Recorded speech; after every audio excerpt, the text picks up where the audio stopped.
Capítulo 33. Fundación de una escuela secundaria en Las Granjas. Siguiendo la misma táctica de Namiquipa, comencé por localizar a la persona que tuviera más influencia desde el punto de vista educativo con la gente de la colonia, que conociera bien a los padres de familia y ejerciera liderazgo en la comunidad.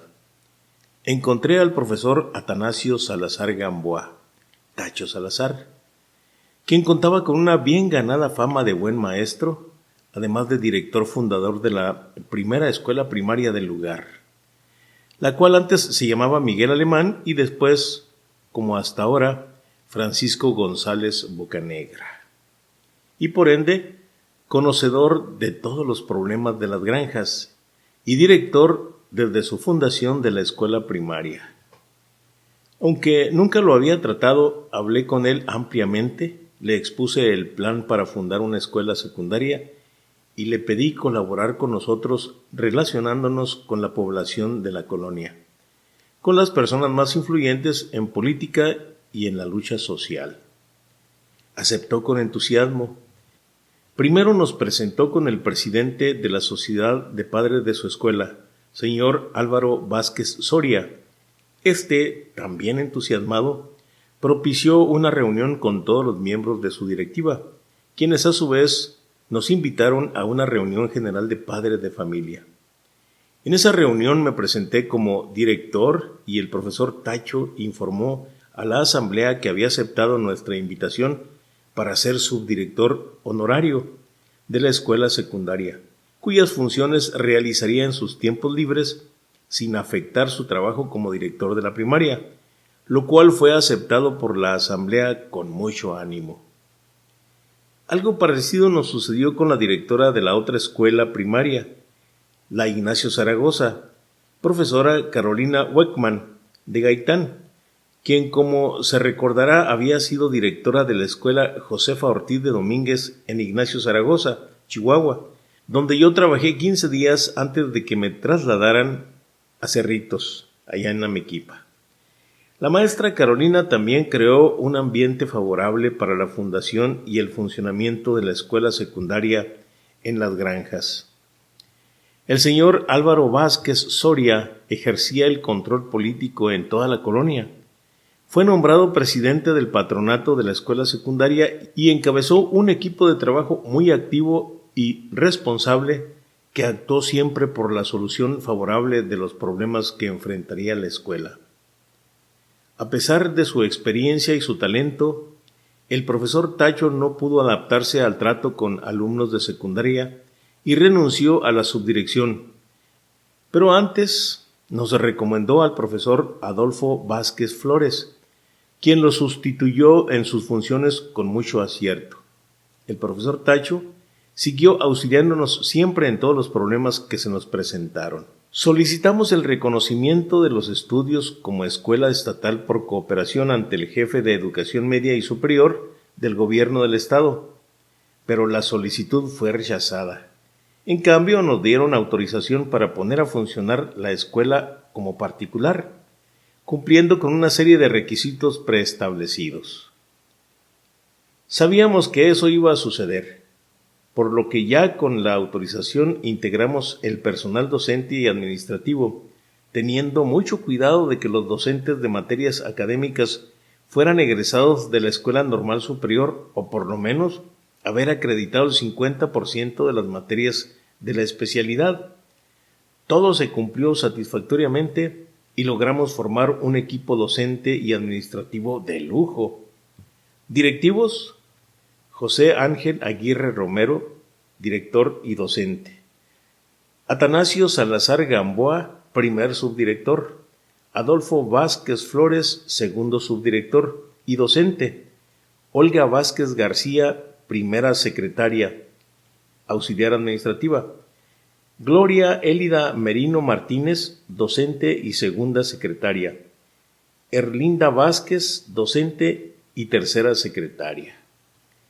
Docentes: Erlinda Gallardo Olivas, Julieta Ortega Martínez, Ernestina González Rentería, José Payán Vázquez, Gavino Estrada Velo, Jesús de los Santos, Gonzalo Aguilera Gutiérrez, Eudaldo Ceballos Carrillo, Manuel Patiño, Élfida Villagrán Chacón, Alfonso Wong Vidaña, Ramón Nevares y otros 4 nombres que escapan a mi memoria. Todos ellos colaboraron gratuitamente, la mayoría durante los 3 años que la escuela fue por cooperación. Se inscribieron 30 alumnos y quedaron prescritos otros 20, es decir, pendientes para cuando consiguiéramos un local apropiado. Admitimos solo alumnos que vivieran en las granjas y además que hubieran sido rechazados en el examen de admisión de las otras escuelas de la ciudad.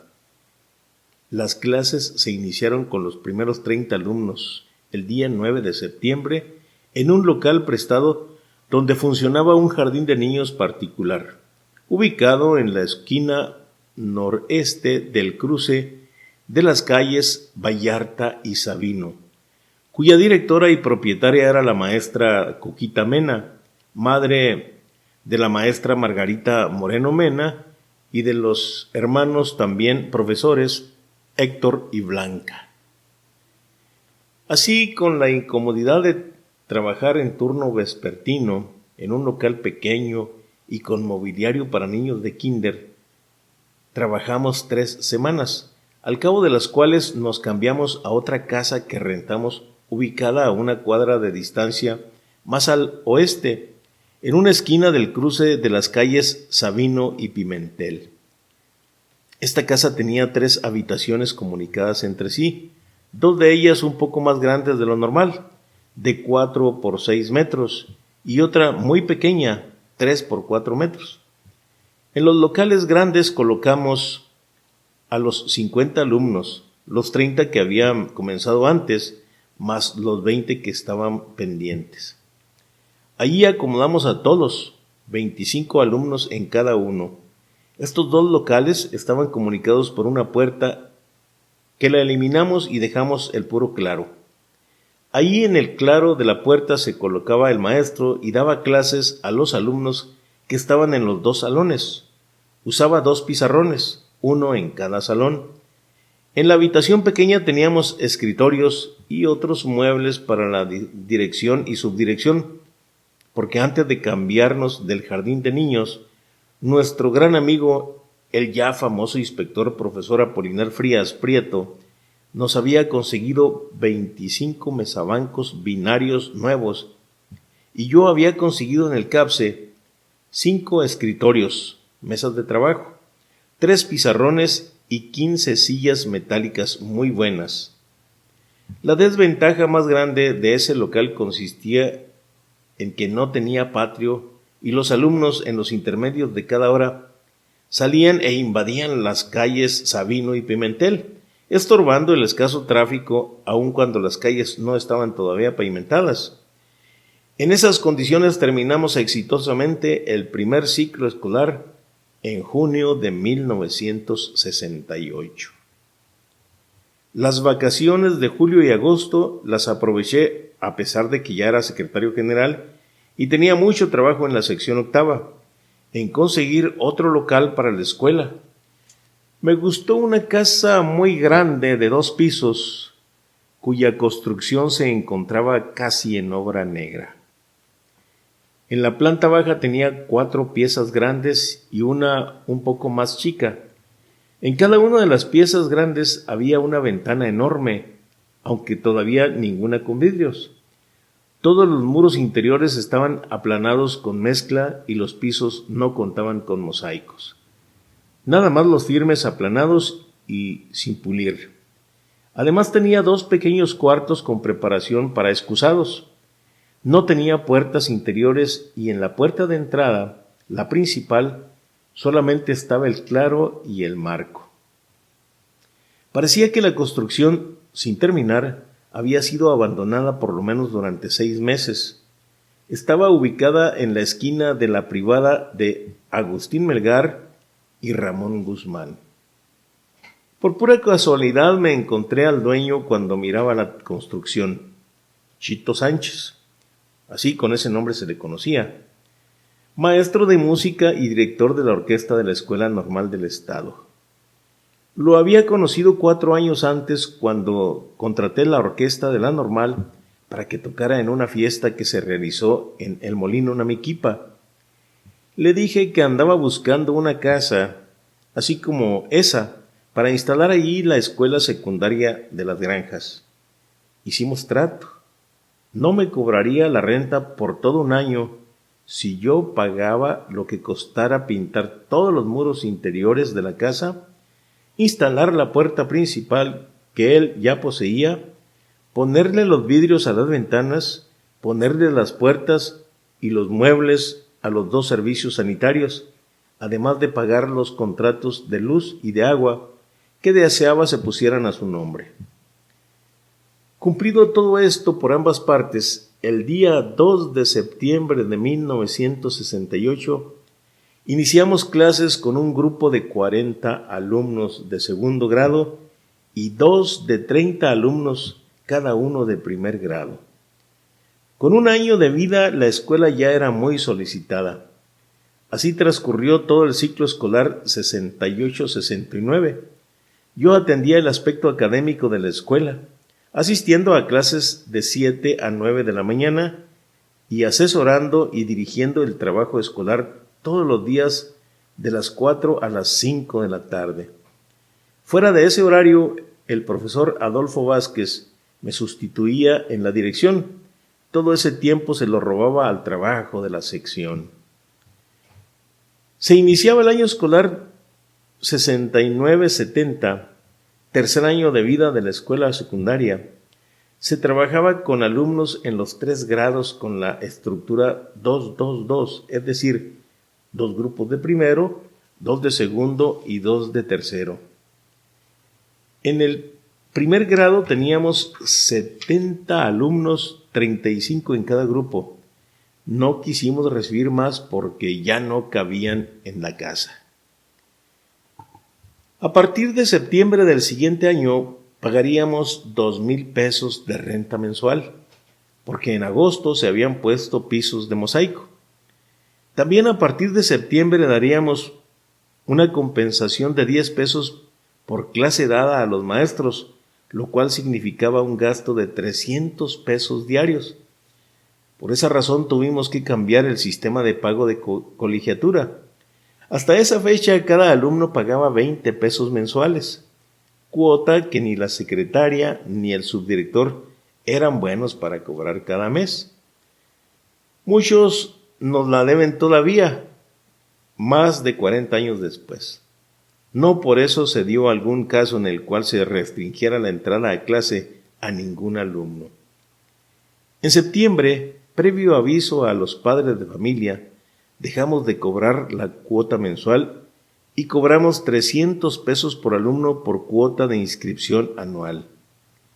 Nadie protestó y pudimos atender peticiones de exención de la cuota como a 12 alumnos de los más necesitados económicamente. También, a propuesta de un maestro en reunión de todo el personal, se acordó que al subdirector, a la secretaria y a mí nos otorgaran una compensación mensual de 200 pesos, también a partir de septiembre. En esas condiciones trabajamos septiembre y octubre de 1969, porque a partir del 1 de noviembre dejamos la casa que habíamos rentado y nos cambiamos al edificio de la Escuela Francisco González Bocanegra, que habían dejado porque se cambió a un nuevo edificio que les había construido el CAPSE. En cuanto nos dimos cuenta de la intención del cambio, solicitamos ante el gobernador que se nos prestara el edificio viejo de la escuela primaria. Se hizo un trabajo fino por conducto del patronato y logramos que se nos otorgara en comodato para que ahí se instalara nuestra escuela secundaria. El edificio tenía 12 salones para clases, locales para la dirección y subdirección, un amplio patio con piso de cemento que a la vez servía como plaza cívica y un pequeño templete también, cubierto de cemento que se usaba como teatro al aire libre. Además tenía los servicios sanitarios y una pequeña bodega. Dejamos de pagar la renta y con lo que nos ahorramos por ese concepto, se realizaron obras de pintura general en todos los salones y los demás anexos de nuestra nueva escuela. Debido a eso, al terminar el año escolar, tercer año de vida de la escuela, en junio de 1970, el balance económico fue casi ceros. Digo casi porque quedó un saldo positivo de un poco más de 1,000 pesos gracias a las cualidades administrativas de nuestra secretaria, la maestra Erlinda Vázquez. Desde la fecha en que se fundó la escuela, habíamos solicitado ante el Departamento de Educación Secundaria de la SEP, en México, que la Federación se hiciera cargo desde el punto de vista académico y administrativo de los alumnos de la escuela secundaria por cooperación Francisco Villa de las Granjas. La respuesta había sido siempre que no se podía, porque no había presupuesto. En ese tiempo yo era secretario general de la sección octava del CENTE y viajaba con mucha frecuencia a la Ciudad de México con el fin de buscar solución a los problemas que afectaban a nuestros compañeros, principalmente casos de falta de pago de sueldos. En cada viaje daba seguimiento a la petición que habíamos hecho para la federalización de la escuela. El señor Álvaro Vázquez, presidente del patronato y a la vez presidente del comité seccional del PRI, insistía sobre lo mismo ante las autoridades locales. En el año de 1969, en junio, se realizó un acto político en la plaza. Estaban presentes el gobernador del estado, licenciado Óscar Flores, un senador y varios candidatos a diputados. A mí me había invitado el señor Álvaro Vázquez para que interviniera pidiendo la federalización y un terreno para el edificio. Hice la petición en forma muy concreta y breve. Casi me interrumpe el señor Mariano Valenzuela para decir que él donaba un terreno que poseía en la colonia de 2,800 metros cuadrados. El gobernador intervino para pedirle al señor Valenzuela que acudiera al gobierno para hacer el trámite de la donación. A los 15 días ya teníamos un plano catastral de un terreno de 80 por 35 metros que colindaba con la avenida Colón y la carta de donación firmada por don Mariano y sellada por el registro público de la propiedad.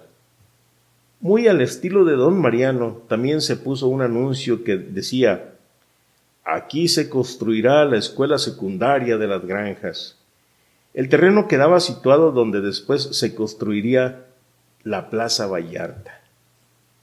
A principios de junio de 1970 hice un viaje rápido a la Ciudad de México. El profesor Amador Hernández, quien, como ya lo he anotado aquí, tenía una oficina en el edificio del Comité Nacional del CENTE. Me llamó por teléfono para pedirme que me presentara en su oficina el próximo jueves, o a más tardar el viernes. El jueves, al amanecer, llegué a México y me presenté en hotel donde se hospedaba. Me lo encontré en la puerta cuando iba de salida. Pásale, me dijo. Ya te reservé un cuarto, te das un baño y te alistas. Allá nos vemos en la oficina a las 10. A las 9 me presenté en su oficina, bastante intrigado. No lo encontré y su secretaria, Sarita, quien también fue mi secretaria cuando estaba en México, no supo o no quiso decirme de qué se trataba. El profesor Amador llegó a las 10 en punto, acompañado del profesor Cándido Pineda Barrios, inspector de secundarias, muy amigo de Amador. Yo también me llevaba bien con él, aunque con ciertas reservas. Sin más ni más, nos dijo al profesor Cándido y a mí: váyanse pronto, porque Mundo quiere hablar con ustedes. Se refería al profesor Edmundo Villalba, jefe del Departamento de Escuelas Secundarias. Nos fuimos y caminamos media cuadra. En el trayecto, el profesor Cándido Pineda tampoco supo o no quiso decirme de qué se trataba. Llegamos a la oficina indicada y nos pasamos hasta el despacho privado pues el profesor Pineda tenía derecho de picaporte y no hacía antesala. Nos sentamos en un lugar un tanto alejado del escritorio del jefe, quien ni caso nos hacía por atender sus asuntos. Como a los 10 minutos caminó hasta donde nosotros. Nos saludamos y en forma directa me dijo con mucha solemnidad: el señor inspector me ha dicho que su escuela trabaja muy bien. Pues qué bueno que tiene ese concepto, le dije. Pues mire, le pedí que viniera para preguntarle si puede inscribir para el ciclo que se avecina de 90 a 100 alumnos en primer grado. Si usted me asegura que la escuela se va a federalizar, le completo hasta 150 para primer grado. La demanda creció exageradamente, aseguré. Entonces, le aconsejo que inscriba alumnos para 3 grupos de primero, para comenzar en septiembre. Lo de la federalización no me comprometo a nada. Lo más seguro es que no se haga, porque nosotros ya vamos de salida y no nos conviene, ni a nosotros ni a ustedes, que se especule sobre el asunto. Estaremos aquí hasta el mes de noviembre y no podemos hacer ningún compromiso para después. Le vamos a hacer la última lucha, pero no queremos que se sepa porque puede venirse abajo el plan y pues sería un problema que le heredaríamos a quienes nos sustituyan. Quedamos en que inscribiría alumnos para 3 grupos de primer grado y que guardaríamos el asunto en absoluta reserva. Así lo hicimos. En septiembre teníamos inscritos a 95 alumnos en primer grado, 70 en segundo y 2 grupos, y 53 en tercer grado en un solo grupo. Así trabajamos septiembre y octubre. A mediados de noviembre se presentó en la escuela el profesor Iván René Vidal Fuentes, muy amigo del inspector, acompañado de 2 maestros también muy conocidos míos, y los 3 muy amigos entre sí. Traía una orden verbal tajante, que ubicara a los 2 maestros que lo acompañaban con 4 horas académicas a cada uno en primer grado. Quise saber de qué se trataba, pero Iván, muy a su estilo, me dijo que no preguntara nada y que no comentara nada, que pronto estaría aquí el inspector. Yo atendía matemáticas en los 3 grupos de primero, por lo que asigné a cada uno 4 horas de las que yo impartía. Unos cuantos días después, el 28 de noviembre, se presentó el profesor Pineda Barrios, inspector de secundarias, y me dijo: traigo la orden para federalizar la escuela pasado mañana, pero necesitamos saber si acepta las condiciones siguientes. Primero, que usted manifieste su conformidad mediante un oficio de ceder a la Federación los 3 grupos de primer grado para que el gobierno federal se haga cargo de impartir a los alumnos la educación secundaria hasta que cursen el tercer grado. Segundo, que mediante el mismo oficio usted autorice al gobierno federal para que la nueva escuela federal ocupe los espacios que en forma gradual vaya necesitando. Aceptadas las 2 condiciones, dicté y firmé el oficio que me pedía el inspector Pineda Barrios. Lo recibió y, manifestando que tenía mucho apuro, se retiró sin antes avisar que al siguiente día, 29 de noviembre, regresaría para que le firmara un documento que iba a redactar. Le pedí que nos viéramos más tarde para ir a comer, invitación que muy amablemente declinó aduciendo que tenía mucho trabajo. Se fue con sus amigos de aquí de Chihuahua, que siempre lo acompañaban y lo atendían. Otro día se presentó en mi oficina en la sección 8ª, como habíamos quedado, aunque con 1 hora de retraso. Lo acompañaba una persona desconocida. Me dijo el inspector: le presento al maestro Artemio Espino, nuevo director de su escuela. Mejor dicho, director fundador de la Escuela Secundaria Federal número 2 de la ciudad de Chihuahua. También le comunico que a partir de mañana nosotros nos haremos cargo de los 3 grupos de primer grado de la escuela secundaria estatal y ustedes seguirán atendiendo los grupos de segundo y tercero hasta que gradualmente egresen los alumnos. Y también gradualmente la escuela por cooperación desaparezca. Mientras esto ocurre, si usted no tiene inconveniente, compartiremos el mismo local para las oficinas administrativas de las 2 escuelas. Esto se lo propongo como un pacto de caballeros entre usted y yo. Ahora quiero que me haga el favor de firmarme este oficio.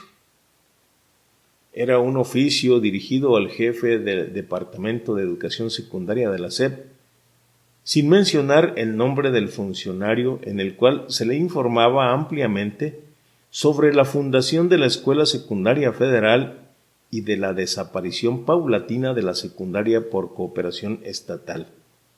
Pero mencionaba también que la secundaria estatal había sido sostenida por una plantilla de 20 maestros, los cuales no reclamarían al departamento a su digno cargo ningún derecho a obtener empleo en la nueva escuela federal, que la misma actitud la asumiría yo como director de la escuela estatal. Pretendía que yo lo suscribiera, cosa que no acepté.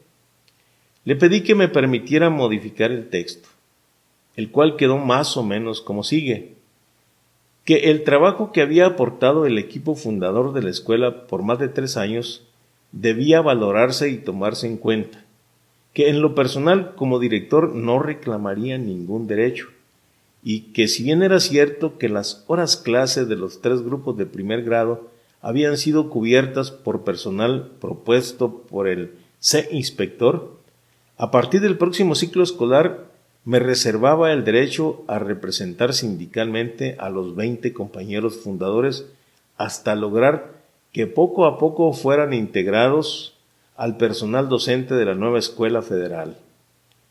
Lo firmé y se lo entregué. Él lo recibió con agrado y me firmó una copia de recibido. El siguiente día, 30 de noviembre de 1970, en una ceremonia por demás solemne, se declaró federalizada la nueva escuela secundaria. Cabe hacer notar que esa fecha fue el último día de gobierno de Gustavo Díaz Ordaz y por lo tanto, al día siguiente tomaría posesión como presidente de la República el licenciado Luis Echeverría. ¿Por qué tiene importancia este dato? Porque sucedió que el día de la federalización, después de la ceremonia, el inspector, profesor Cándido Pineda Barrios, seguramente había recibido una llamada telefónica de México, porque le entró el apuro de irse rápidamente a la Ciudad de México, y sus amigos lo llevaron con premura al aeropuerto. 3 días después, el profesor Amador Hernández nos habló por teléfono desde el Distrito Federal para darnos la noticia de que Cándido Pineda había sido nombrado jefe del Departamento de Escuelas Secundarias. Pero retrocedamos un poco. Diré que el día 29, después de entregarle el oficio al inspector, llegué a mi casa muy contento y le comenté a mi esposa que la escuela secundaria se había federalizado. Ella me preguntó que si me habían dado horas clase. Le dije que no, que el inspector se había presentado con el nuevo director y con los maestros que se harían cargo de los 3 grupos de primero. Luego vinieron las críticas de parte de ella por la blandura y generosidad con que había actuado. Pero en una reunión con los desplazados, llegamos a la conclusión de que la federalización, así como se obtuvo, fue un gran paso y que la escuela tendría por algunos años crecimiento natural, tiempo que debíamos aprovechar para acomodarnos. Me comprometí a ayudarlos. En cuanto al hecho de contar con otra escuela federal, el beneficio para la ciudad y particularmente para la comunidad de Las Granjas era invaluable. Hay quienes opinan que la Escuela Secundaria Federal 2 se fundó el 30 de noviembre de 1970. Pero también los que aseguramos que esa escuela tuvo una vida embrionaria que comenzó en 1967, sin la cual no hubiera sido posible su federalización. Para nosotros, la escuela se fundó en 1967. Quienes llegaron en 1970 encontraron la mesa servida, ya federalizada. La escuela trabajó durante varios años en el edificio de las calles Gavino Barreda y Sabino, con la autorización mía, en virtud de que el comodato que dio el gobierno estaba a mi nombre.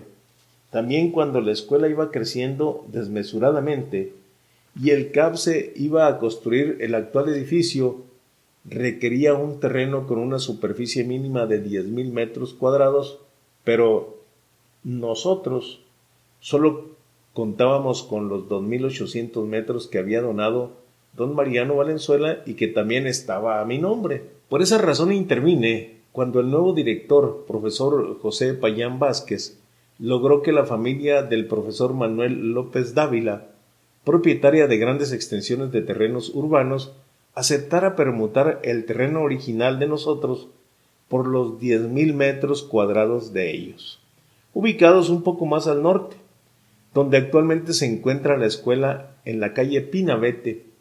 También participé en la firma de la permuta.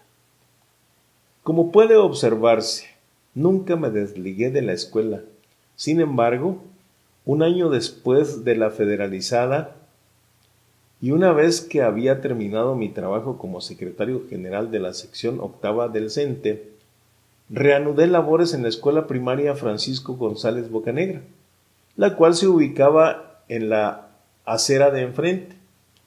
El encargado de la inspección de secundarias, profesor José García Mendoza, me propuso para ocupar 12 horas clase en la misma escuela secundaria, compatibles en horario con mi nombramiento de la escuela primaria. Pero sin mediar explicación fui aceptado en la Escuela Secundaria Federal 1 con 9 horas y en la Secundaria Federal Nocturna para Trabajadores con 4 horas, bajo la condición de que renunciara a mi plaza de primaria. No había otra opción. Acepté las horas que me propusieron y me dediqué a gestionar el acomodo de los compañeros que ayudaron desde un principio a la fundación. Del equipo docente integrado por 20 maestros que habían sostenido la escuela estatal en un principio, fueron aceptados solamente 4, quienes impartían actividades tecnológicas.